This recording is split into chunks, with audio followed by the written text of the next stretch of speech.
Hi, I'm Matt Schneck. I'm the writer for Tales of Illyria. We've had a few questions about how our events played out and how our battle systems work, so we're going to walk you through one of our events. So, as the party travels, an event will appear. Here, the party came across a crypt, so you, the player, can choose whether you want to enter the crypt or not. As obviously, we're going to enter the crypt. As the events progress, you're given options. So first, let's speak with the party to see what they think we should do.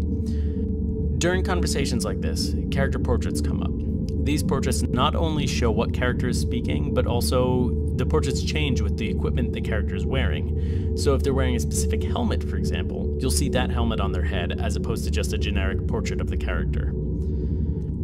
These conversations give the player suggestions on how to proceed, as well as help shape the personality of the characters in the game. You can see here that we have two ways to approach the problem at hand: brute force or something a little bit more subtle, picking the lock. Now obviously we can also leave the crypt, but for the purpose of this we're gonna enter.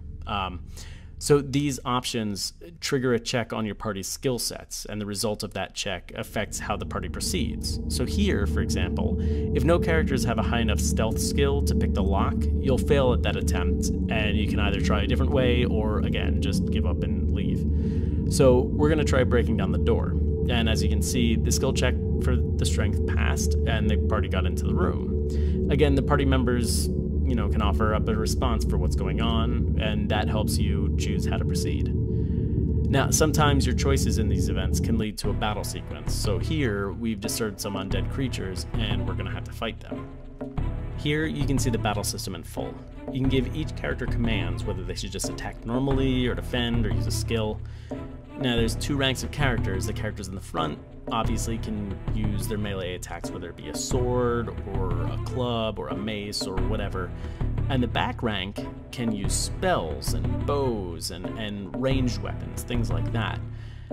As the battle commences, and as your characters are damaged, you can make sure that they're using spells to heal each other, and things like that. So it's very, very active base, but it's not limited to the speed at which your character's next turn comes up. It's very active based. It's you give a command, the character carries it out. Now, like with RPGs in general, after you defeat the enemy, you can of course loot the fallen enemy, and whatever you get helps get you money to get equipment, or sometimes gives you new equipment that may be better than what you have now, just like with all RPGs. And then, of course, the event ends and you get back to the travel screen. So that's the basic setup of the events in Tales of Illyria, and as well as the battle system.